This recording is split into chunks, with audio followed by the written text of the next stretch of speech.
uninvited, merong delicate na tema. Tapos, syempre, medyo related din yung anak mo, si Andres, na, kumbaga, nag-aartista na rin. Hindi ka ba natatakot na baka dahil sa nangyari kay Sandro, sa anak ninyo, na may mga magtangkari na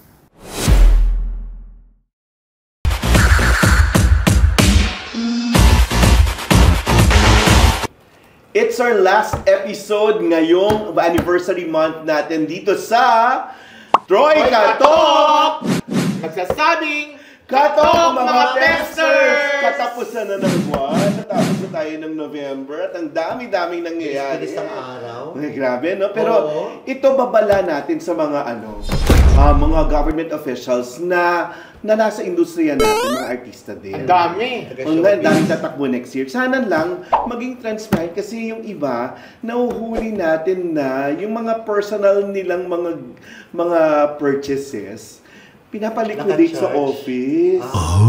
May resibo. May mga resibo. Kaya, Baka naman ginagamit sa office talaga nila yun. sana ganun, pero yun nga parang ang pangit ng tignan na yung kunyari yung mga groceries. Mga ganun, mga utilities SNR, ng mga ganun. tao. Landers. Oo, parang, so ako babala lang na tipong sana you do our industry proud by being transparent at saka yung walang bahid ng corruption. So yun kasi ang Kanino daming mo tatakbo. tinutubo yung babalang niya? Sa mga tatakbo lalo na. Eh, yun yung mga nakapwesto dati. Wala sa lahat ng mga nasa industriya Kasi natin. may mga natakpuan, di ba? May mga nadiskubre. Ang bilis-bilis ng araw. Ang bilis din ng pagdating ng mga balita sa At marami pang darating sa mga susunod na mga araw. Oo. So yun. Kagaya ng... So hindi pwedeng itago yung mga katotohanan na yun. So ako lang, accountable yung mga artista. Hindi lang mga artista, pero lalo na yung mga nasa industriya natin, nasa public eye kayo. So, yun. Sana magandang ehemplo kayo. At paalala lang, kapag government official kayo, economy po ang dapat na ticket nyo. Kung mag-business class kayo, dagdag kayo na magbayad ng sobra. At Bawal wala ba? pa rin Bawal ba yun? Bawal ba? Bawal daw. Bawal yun. So, yun. Pagaya rin ng ibang mga artista. Oo. Ito na yung mga ilang entry sa MMFF. Ang bongga ng mga dinidimat na makeup artist. Talaga? Mamahalin. Mga ng makeup additional artist. expenses. Sinasagot ng production. Ang mahal ng charge ng makeup artist. In fairness naman, sa ibang artista, sila na nagbabayad nung kulang. Noon. Sabihin ng production, ang kaya lang namin 10,000. Kung nag-charge ang makeup artist ng 20, sila na sumasagot ng 10 na Ganun naman Kaya talaga. lang yung ibang mga artista, hindi nila alam, bakit yung mga si makeup artist na yan, ang bahal niyan. Chuchu-chuchu. Pang-commercial Sinagot ba na, yan ng di ba? Sinagot Oo. ba yan ng production? Yun pala, sinasagot naman ng artista. Naku, magkakaalaman yan kapag malapit ang MMFF kung sino ang kumukuha ng mga mamahaling makeup artist. Ang daming events ng Para sa MMFF. or glam team. Kasi iba na ho ngayon, kahit sa promo po ng mga pelikula, na May pinopromote charge ng mga na pelikula rin. na pinapasagot na rin sa production ng glam team. Kasi naman social Kasama media yung would require yun na maganda ka rin Oo. naman sa mga post. So hindi na pwedeng kutsu-putsu, di ba? Correct. So yun. Next Okay. blind item. Naku, isang mainit na Ito parang ang daming in love sa kanya. Pinagnanasaan siya, isang sexy actor. Ay, oo. Sana kilala ko siya. My God. Uy, parang isa siya sa talagang maraming hahabol. Kasi medyo mapagbigay naman. Isang pinagbigyan niya, isang kaibigan ko na Okay, sa halagang? hindi naman basta-basta. Kumbaga mga date-date muna. Kasi kung minsan may concert sila, ini-invite. Okay. So, kumbaga pakiramdaman muna. So, eto na nga, nagkasundo naman yung kanilang nag-align ng kanilang mga stars. And so, may nangyari. Okay. Kaso may nangyari din dito dun sa negosyanteng taga Batangas. Na hospital siya. Dahil? Nagkasakit siya. Tapos yung sakit niya, parang na-misdiagnose. So tumagal siya sa ospital. Tapos? Parang more or less, isang buwan siya sa ospital. So itong sexy actor, hindi sila nagkikita. Tapos may ibang pinagkakagastusan itong sponsor. Tinanong si sponsor, sa ospital ka na ba nakatira? Ay. Hindi man lang siya dinalaw. parang nangangailangan na. So, Ito si sexy actor, nandun nakabantay sa ospital. Ano? Hindi, kinokontak para sana mag-date uli sila. Kaso nga, nasa ospital itong si... Ito, nakakatawa. Itong si sexy... Yung... Oo, naalala ko itong si sexy actor. Sasali dapat yun sa isang panlalaking beauty pageant. Palalaki, naka-ready na. Parang may naka-ready na yatang title for him. Makita. Oo, parang paborito siya ng mga cooking judges, show naman pala to. Kaso, hindi pumwede sa schedule. May isa sanang kilalang aktor din na sasali doon. Kapalit. Sa ano na yun, sa pageant na yun. May mga aktor na kasali doon sa pageant. Extra. Pero ito kilala siya talagang aktor. Sasali dapat siya. Sinabi sa kanya, isa sa upo-upo na judges ay isang kilalang direktor na nakatalaka niya sa social media. Oo. Ay, paano na problema ang Prudo? Sabing ganun, paano yan si Direk magja-judge? Tapos kung sasali siya, iirita sa kanya si Direk. Sabihin mo na kung sino yung actor na yan. Kilala ko yung director. Sige na. Hindi naman hindi natuloy ang pagja-judge ni ano. Dahil...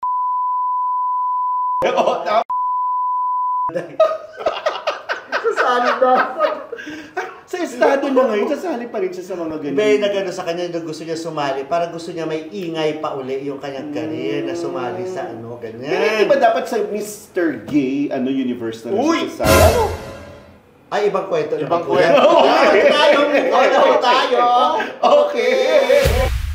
Ang daming updates, ang daming pagbabago. Yes. Sa Golden Edition ng Metro Manila. Ang dami lang pag-a-adjust sa schedule kasi yun ano nangyari dun sa mga mural paintings? Dapat ginagawa na ngayon. Pero ang sinabi kasi, huwag makipagsabayan sa campaign ng Hello Love Again. So, ibigay mo na yun. Pero by December, makikita nyo kasi ngayon lang palang nagpa-finalize ng mga posters, di ba?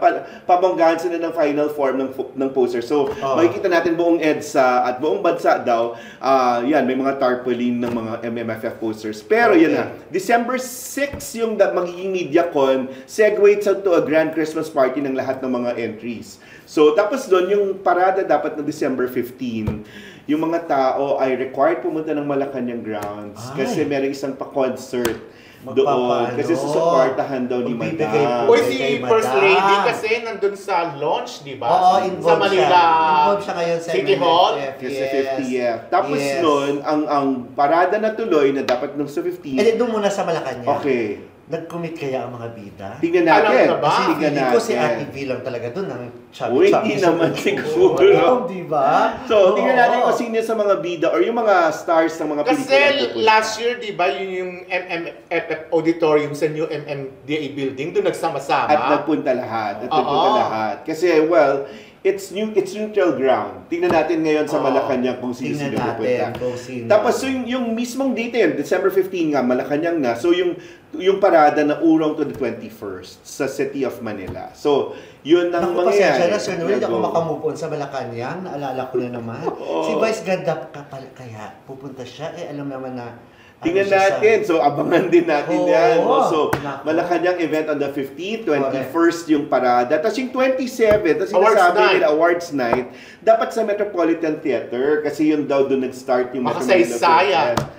Pero hindi raw kakayanin i-contain lahat kasi ang daming mga inimbitahan na mga guests. Kasi Golden Edition naman. So baka mag-Soler daw or Ocala. So one of those. Soler na North or? Soler na doon sa mismong original sa by the Bay. Paranaque. Yes. So tingnan na lang natin ang magiging development sa Metro Manila Film Fest. Pero ngayon pa lang, puspusan na yung pagpo-promote ng mga pelikula. Okay, game. Next. And speaking of MMFF, may karugtong pa po tayo ng ating mga chikahan sa uninvited na pinuntahan natin last week. Ito, yung anak mo nakaka-proud. Nanalo siya sa isang recording award, music award. Sabi ko, Female Recording Artist of the Year ka. Sabi ko, ba? Just to go perform and acts here. People are like trying to train her to be the next beauty queen. And people are saying, pwede siya maging Miss Universe. Will you be open to like seeing her like that?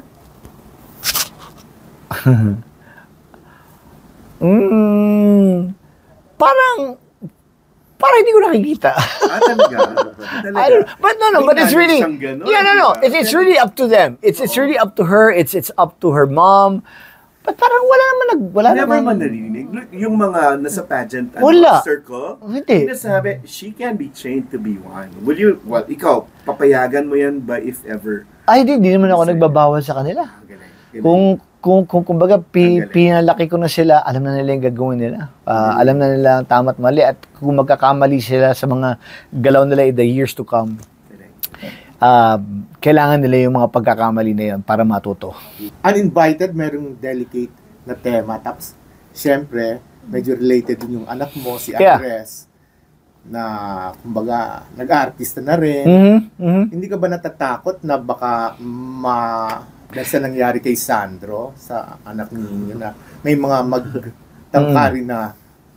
Well, yung nga sinasabi ko sa hindi lang sa industriyang ito, sa mundong ito, the moment na lumagpas ka na sa edad na pagkabata mo, pag lumabas ka na sa mundo, parang ikaw na ang may control niyan. Ano? Parang sa anak kong babae, si Tasha and Andres, sa kanila, sinasabi ko nga, lahat ng maling mangyayari sa inyo, siguraduhin yung hindi kayo ang gumawa. Yun lang. Minsan, ang tao, mamaliin talaga kayo, may mananakit talaga, may taong gagawa ng kasamaan talaga, umiwas na lang kayo. Mararamdaman nyo naman yun eh. Pero may mali, may masama na mangyayari parati sa atin, ano? Growing up, lahat tayo. But it's really up to us to take care of ourselves. And we're always here naman to defend them, you know? But, ang sinasabi ko nga sa kanila, kaya nyo yan. It's really, kung saan lang kayo circle iikot. Iba na kasi ngayon yung Dadaldan naman panahon ako. with social media and all. Pero, They're yung traditional careful naman eh. values na i-ano nyo naman. Yeah, kasi kita mo naman, hindi naman sila ma-post din, hindi rin naman sila. I mean, there's nothing wrong with posting, ano? I'm not, Like you, but parang sa akin lang, social media is there, but it doesn't need to control your life, you know? Parang, your privacy is still your privacy. Parang, you don't owe the public that. Ano? Parang sa akin, bilang artista ka, bilang aktor, your performance, yung trabaho mo, is what you owe them. Parang you owe them, you owe the public, kasi nagbabayad sila eh. Pag nagbayad ng publiko para panoorin ka, maging professional ka, galingan mo. Ayusin mo parati, piliin mo yung proyekto mo. Galingan mo parati. Ganun kasimple lang yan. Hindi kayo pwedeng sasagot kayo sa isang obligasyon tapos tatamad-tamad kayo, tapos arte-arte kayong gano'n, parang huwag na kayo mag-artista. Pero kung baga nakasama mo na nga sa sitcom, nakita mo rin kung paano sila nade-develop. Yeah, well, nakikita ko naman, nahihirapan sila ron, kasi andun kami. So I'm really excited, like si Atasha when she does Eat Bulaga, mas kampante siya ron, mas control niya yun. Si Andres naman is starting his new show for Viva One. Grupo niya naman na yun, so he's excited. He's gonna start taping soon, so he's excited siya. May rule kayo sa social media ads. Kasi natandaan ko kasi sinabi niyo ni Shirley. Growing up! Hindi lahat ng nasa buhay, nasa social, the best things in life are not in social media. Yes. Sinabi mo that. Yes. Pero ano yung rule niya sa mga bata? Basta, lumalaki sila, minsan meron sila when they were, kasi nagka-cellphone na sila, age ng 16, 17 na sila nagkaroon ng phone, So binigyan namin sila ng ganun. So, nasanay na rin silang hindi talaga ma-post.